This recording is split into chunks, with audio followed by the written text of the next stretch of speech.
Okay, we're gonna go down to the Carolina right now. This is the Carolina, I should say, charter boat. I'm gonna show you this little entrance in case you ever decide to come here. There's a latch. Open it up. This is a little bit more. This boat used to be owned by Randy's, and I used to come on this boat a bunch every year for salmon. And we come down here, and this is where the line starts. This is where you board the boat, right here.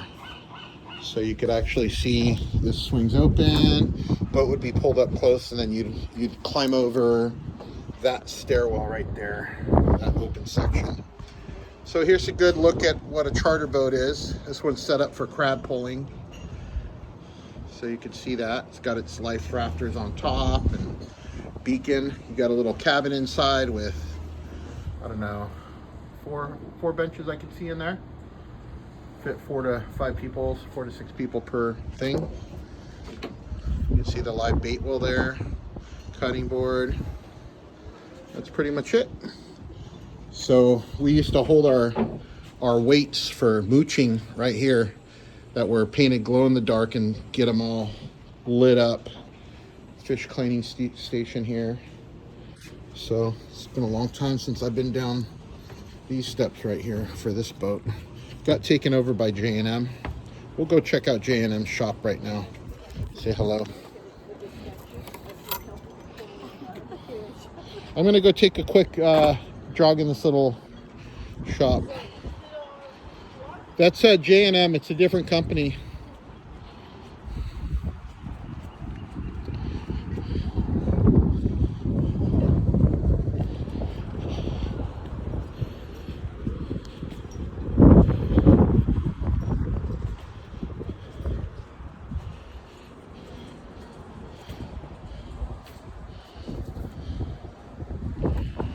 Hello. How are you doing? I'm doing a little video for my Instagram and fishing club. Okay. Can you tell us a little bit about your fishing charter business? So we run trips throughout the year. Right now it's crabs and sand dabs up until the end of March. Salmon season might be a no-go for the state of California. That's with Fish and Wildlife. Yeah. But we normally do it around that time. Our bread and butter is rockfish and lane cod. Okay. It's been pushed back until May. So right now we do 8 or 4-hour trips. If you need everything, we can supply everything from you for you. The pools, the rigs, the weights, everything. Give me your pricing on a half day versus a full day. It'll be $125 Okay. versus $70. Okay. If you need additional things like rod rentals and a fishing license, that will cost an additional extra. If you need everything, it's going to cost for the 8-hour around $175. That's with the fishing license too? That's with the fishing license. So roughly $20 for the fishing license. It'll be $19.18 is the fishing license. With Fish and Wildlife, we have a machine that you can just print it for the Perfect. day. If you need a year, we also can do a 365 license for the year. Okay, well. great. So, Awesome. People like that option. And with too. that license, if they buy it, it starts from when you buy it, right? Like So, that's the new rule? Exactly. Okay. So if you buy it today, it'll expire March 24th the following year. So Got not it. the calendar year. Okay. But then the rental gear is $25. $25 for rental gear, and what's your tackle package cost? That includes that rental. So this is what we use for rockfish, and this is $8. Okay, is it 10 or 12 ounce? 10 ounce? Yep, 10 ounce torpedo, and it's And then this guy here. So if they $4 for that? $4 for this, $4 for that. $4 for that. Okay. So if they wanted to buy those individually, they can. Okay, great. Do you have different color options, or is that pretty much it? I've seen a silvery white one before. Okay. Actually, yeah, it's over there. All right. That might be a Sabiki. Okay, it's up here. Oh, and you have the for the sand dabs. Yeah. Sabikis are $4 as well, Yes, they are. and they're all size 4. Okay, 4/0 hooks. All right. They look like these are all yellow and yellow, white, and red. Okay. Sounds good. Yep. And so during the summertime is when we run those 4-hour trips. Okay. And so the way the trips work out, the 8 hours leave at 6:30 in the morning. Okay. And then they take a break during summertime, take a break to clean the fish, get the boat ready for the 3 p.m. 4-hour trip. Okay. So we generally run those on the weekends. So right now, your current trips, crabs, sand Crabs dabs, and sand dabs till the end of March. and that's an 8-hour trip. That's an 8-hour trip. Okay, and what does that trip cost? $125? It will cost actually $135. $135. Yeah. What would you say roughly is how many sand dabs you get and how many crabs? There's no limit on sand dabs, so okay. take as much. You take as whatever you catch. Yeah, exactly. Okay. Or whatever you feel is necessary. Crabs no more than 10 per person. Here, crabbing is kind of a hit or miss. Just depends on the passenger count. Yeah. Because we divide them amongst yourselves. You go to the crab spots, pull the pots out, rebait them, then set them back out, and then at the end of the trip, you'll distribute them amongst everyone. So if you have 6 people on board and 18 crabs. 3 crabs per person. Okay. So do they have the anglers help with the process? Yep. Some boats helps. do, some boats don't. Everyone helps with that, rebaiting and all that. So. Okay, excellent. All right. Well, thank you very much for your little. What are your shop hours? When do you open for check-in? We open our 5:45 is when our 8-hour check-in starts. 5:45. Okay. So if you wanted to walk in, then yes, you can do that, but it would be around 5:45 is when we start our check-in. And what do you allow? Do you allow big coolers on the boat, or do you generally? Nothing. If you have a private charter, you can bring whatever you want. You can. Board, Okay. yes. Okay. With coolers, we don't necessarily allow it. You're more than welcome to store it in the back area. Okay. So that you can put your fish back in. But if you wanted to bring food or drinks on board, just a handheld over-the-shoulder cooler. Because there's going to be 40 people on the boat too for rockfish. 40. Yeah, wow. For rockfish season, our boat is pretty big. It's Chubasco. What you have? Oh, Chubasco and who? What else? New Horizon. And the New Horizon. So, the Caroline is Chris's. Caroline's Chris's. Yeah. Okay, got it. Okay. But we're about a 55, 60-foot boat for the Chubasco can hold up to 40. Private chartering. What's the minimum?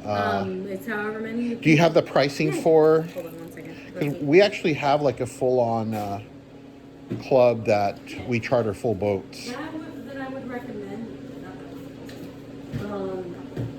So yes, here's the listing of that. Okay. During peak season, April through December, is when you would go off this pricing, and it's based on how many people total. Okay, got it. So the person you would talk to is our fleet manager, Britt. She sets it up, and Britt? yes. Okay, so let's see. Peak season, April to December, 28.75, 1 to 25 people. So why is it that on this they only cap it at 25? It's just the pricing, the way the pricing goes. If you wanted to add more people, it would I see. Okay. Additional cost per 110 person. per person. You can have Gotcha. up to, like for the New Horizon, you can have up to 30 people, but the pricing's is set at 15 for now. But it'll be an additional 110 as long as it goes up till 30. Same thing goes for the Chubasco. And that's weekdays. So then on the weekends for the peak. Exactly. Is this peak here?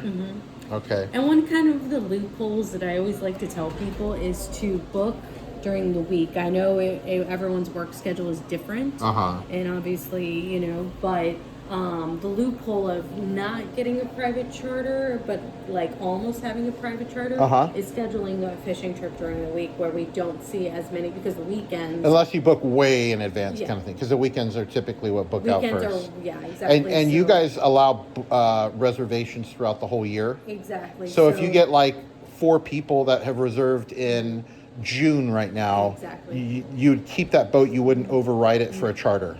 Because that depends again. Depends let's say on the owner's decision. Yeah, and the fleet manager. Sometimes we would move said people over if it's a couple or whatever. Exactly.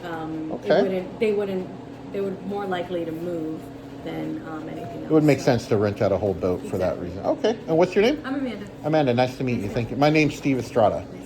Our club's Bay Area Sport Fishers. Okay, cool. So all our deckhands can help clean the fish for you guys. Oh yeah, what is it? Okay, so we got the trip price. Yeah.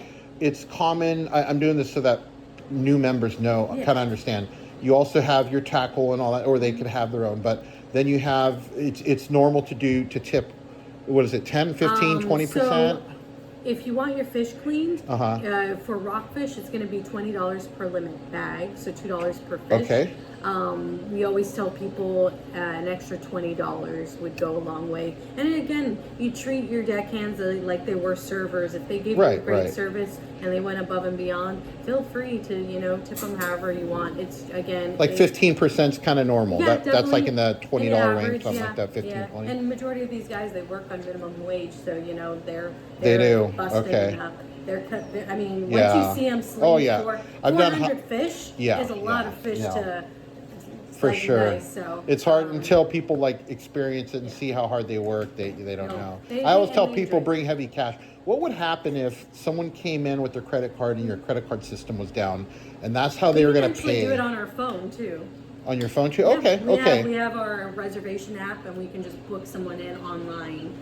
With the credit card and all. Okay, I was always wondering because in the past I've heard of issues where if a system went down and then someone didn't have cash. And if they didn't have our ATM machine. Yeah, no, that's happened okay, before. But, okay, if excellent. anything, we would just take down the card information and once we get down, excellent. It would always that's be great. Easy way. Except for the fishing license, that would be the only hang-up. That's the hard part, and I've done it before. There was a 4 a.m. salmon trip, and the power went out from 4 until 5. And so it was you made the purchase through your system? Well, we ended up having to use the inverter for one of the boats to plug in to the fishing machine. Oh, clever. And use the power from that, and we just barely got enough juice. You just ran a long extension cord? Yeah, exactly, an extension cord. Oh, nice. So it was a crazy day. Wow, that's great.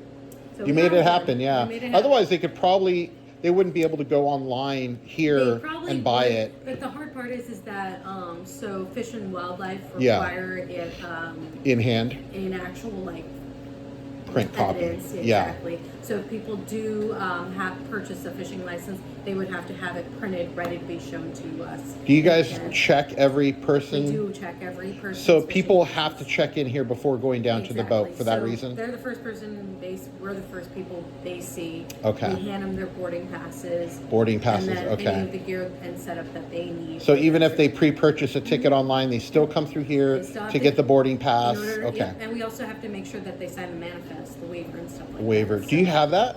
It's online. So when you finish your booking, you'll be sent a confirmation email with everything you need to know about your trip. And then you'll also get another email with the confirmation, waivers. Excellent. Well, thank you very much. I appreciate your time. Have a good one. You too. Bye-bye.